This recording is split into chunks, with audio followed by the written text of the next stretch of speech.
It was a hot summer afternoon, and the community pool was bustling with families and residents soaking in the warmth of the sun. The pool area, surrounded by tall fences and neatly arranged pool chairs, was a retreat from the daily grind. It was a place to relax, unwind, and forget about the worries of the world.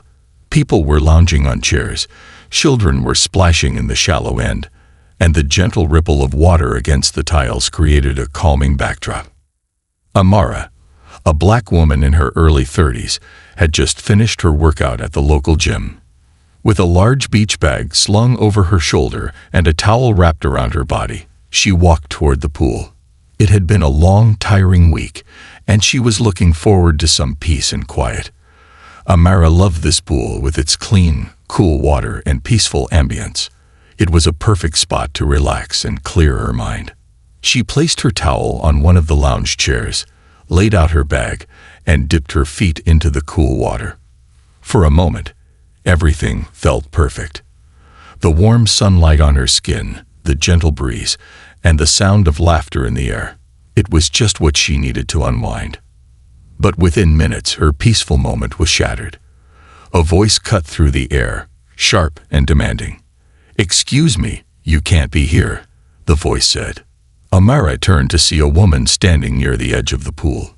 She was older, maybe in her late 50s, with sharp features and a disapproving look on her face.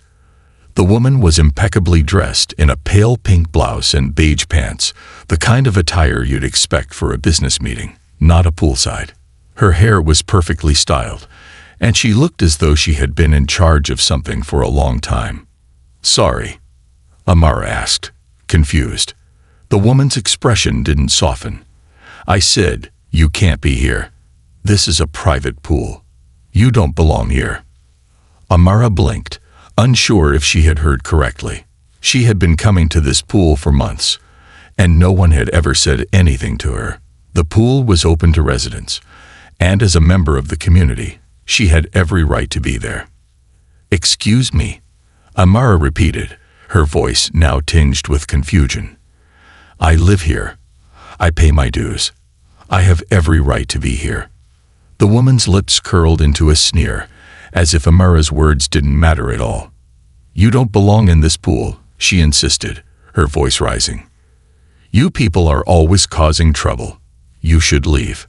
Amara's eyes narrowed as she stood up slowly. The woman's words were more than just rude. They were deeply offensive. She could feel her blood begin to boil, but she took a deep breath, trying to stay calm. "Please leave me alone," Amara said, her voice steady but firm. "I've done nothing wrong. You don't have the right to treat me this way." The woman's eyes flicked to the side, as if calculating something. Then she snapped her fingers at one of the staff members standing nearby. "Call the police," she ordered. "This woman is trespassing. I'm not putting up with this behavior anymore." The staff member hesitated but then nodded and began to pull out his phone. Amara's heart sank. This was escalating quickly, and she knew that no matter how calm or reasonable she tried to be, she was being judged based on the color of her skin, not the validity of her presence. "Don't call the police," Amara said, her voice rising slightly. "This is insane." But the woman was already on the phone, her finger jabbing at the screen as she spoke to the dispatcher. "Yes, we have an intruder in the pool area, a black woman who refuses to leave. Please send someone immediately." Amara couldn't believe what was happening. This wasn't just a confrontation over pool rules. It was an attack on her very right to exist in that space, to have a peaceful moment of relaxation. Her mind raced, but she refused to let her emotions overwhelm her. She would not let this woman, or anyone else, control her. The police were on their way. The woman's harsh words echoed in the air as she continued to rant, but Amara stood there, trying her best to remain calm. She knew that the situation was far from over. In fact, it was only just beginning. The sound of approaching sirens grew louder, echoing across the quiet suburban neighborhood. The air, which had once felt peaceful and warm, now seemed to hang heavy with tension. Amara stood near the poolside, her towel clutched around her, trying to remain calm despite the adrenaline rushing through her veins. She could feel her heart beating faster with each passing second, each step closer to the arrival of the police. The woman who had accused her of trespassing, still standing beside the pool, shot Amara an angry glare. Her fingers were gripped tightly around her phone, ready to continue her story for the police, painting Amara as a threat, an outsider. Amara's mind raced. What had she gotten herself into? She had only come here to relax, to unwind from the stresses of daily life. But now, her simple desire for peace had led to an unnecessary confrontation with a stranger who seemed determined to make her feel unwelcome.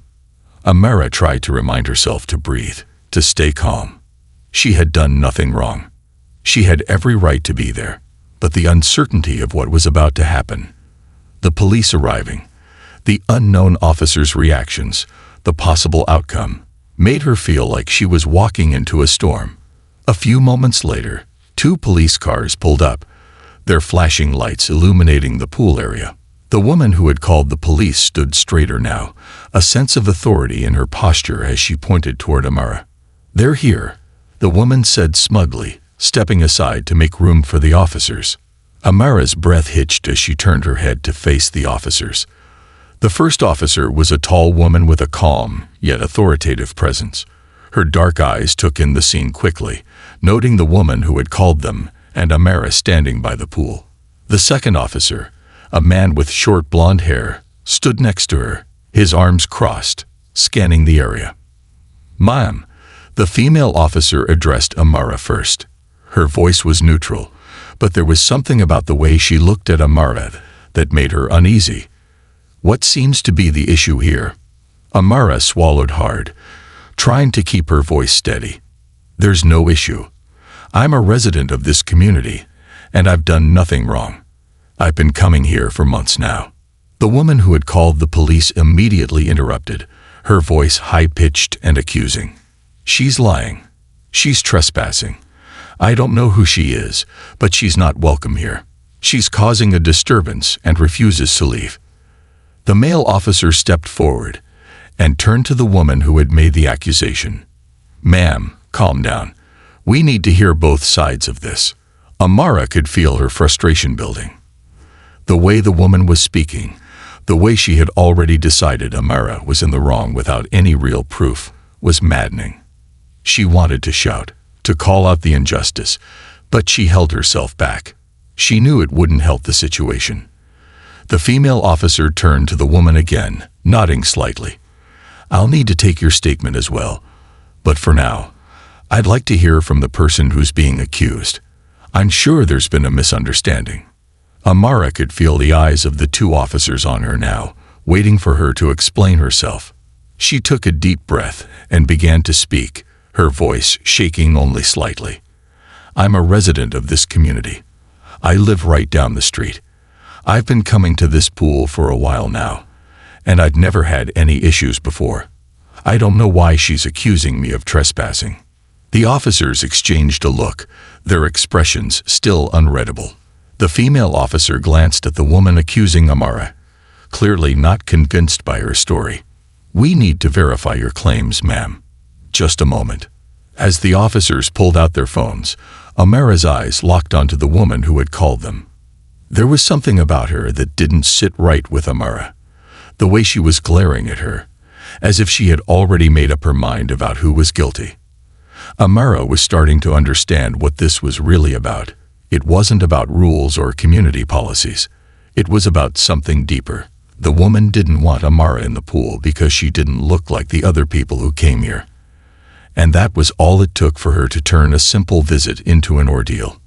Amara's heart sank as the officer returned, holding her phone in hand. "We've checked. You are listed as a resident here," the officer said, her tone now slightly more empathetic. "It seems there's been a misunderstanding." The woman's face turned crimson, and for the first time, Amara saw a flash of regret in her eyes. But it was quickly masked by her defiant posture. She didn't apologize. She simply turned away. But Amara wasn't done yet. She knew the story wasn't over. As the officers stepped aside, Amara stood taller, her shoulders back. The woman had tried to make her feel small, but in this moment, she realized something. She wasn't going to back down. Not now. Not ever. The tension in the air was palpable. The woman who had called the police was now standing to the side, her arms crossed tightly over her chest. Her face was flushed, and her eyes were fixed on Amara with a mixture of disbelief and disdain. The two officers were still standing nearby, their attention now fully on the situation. Amara could feel the weight of the moment, the sudden shift in energy, and she knew that the next few moments would define how this entire ordeal would unfold. As the female officer continued to make notes on her phone, Amara stood by the pool, still holding her towel tightly around her body. She had never felt more exposed, not physically, but emotionally. The woman had accused her of something she hadn't done, and despite her own calm composure, she was beginning to feel the sting of being wrongfully judged. The humiliation of it all weighed heavily on her shoulders, but Amara knew she had to keep her head up. She was not the one in the wrong here. The silence between them was thick, each second dragging on as the officers completed their checks. Amara's mind raced. She could hear the distant sounds of children playing in the pool, their laughter and splashing far away, as if from another world. All she wanted was to be a part of that peaceful world again, to escape the injustice she was being forced to endure. Finally, the female officer looked up from her phone. She cleared her throat, glancing from Amara to the woman who had made the accusation. Her face was now neutral, but there was a subtle shift in her expression. "Ma'am," she addressed the woman, her voice calm but firm, "we've verified your claim, and it appears that you are mistaken. This woman is a resident of the community, and she has every right to be here." The woman who had called the police stiffened, her jaw tightening. "What? How can that be? I've never seen her here before," she snapped, disbelief evident in her voice. The male officer spoke up then, his voice steady and authoritative. "Your accusation was based solely on your assumption that this woman didn't belong. Now, we've checked her residency status, and she's a member of this community." He paused for a moment, then added, "It's clear there's been a misunderstanding." The woman stood frozen, her mouth slightly open in shock, struggling to find the words to respond. The anger she had felt just moments ago seemed to dissipate, replaced by a sense of unease and regret.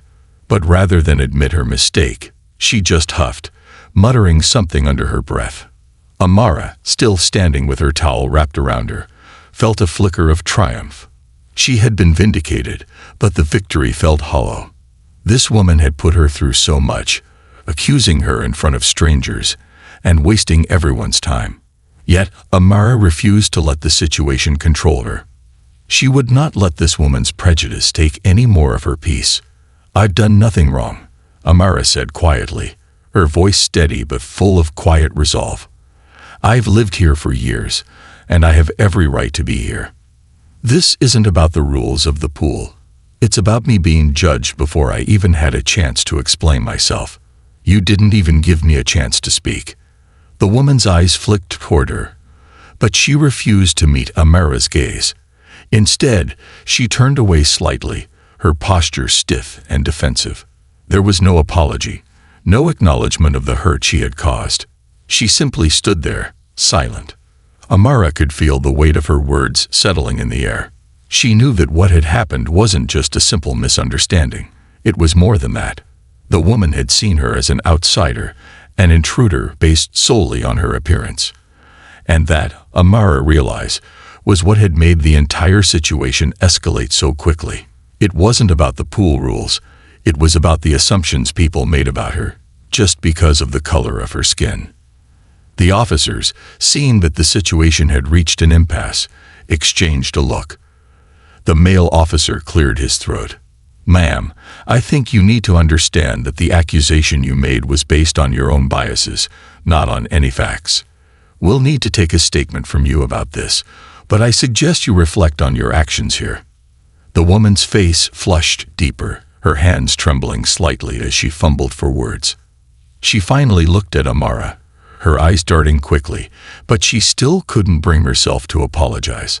Amara saw the woman's lips quiver, as if she was about to say something, but nothing came out. Turning to the officers, Amara took one last deep breath. "Thank you for doing your job and handling this with professionalism," she said. "But I won't let this be forgotten. I will make sure that everyone knows what happened here today. People need to understand the consequences of treating others unfairly." The officers nodded in understanding. The female officer gave Amara a reassuring smile. "We'll make sure this is properly documented. It's important that we all hold each other accountable." Amara nodded, her heart a little lighter. She didn't need to prove anything more. The truth was on her side, and in that moment, it felt like a small victory. As the officers made their way toward the exit, Amara looked at the pool one last time. The laughter of the children had resumed in the background, and for the first time that day, it felt like the world was returning to normal. She walked away from the pool, feeling stronger, empowered by the knowledge that she had stood up for herself. This wasn't just about one woman or one pool. This was a reminder to everyone that justice would be served, even if it meant facing uncomfortable truths. She had proven that she belonged, and that her voice, her presence, would never be silenced.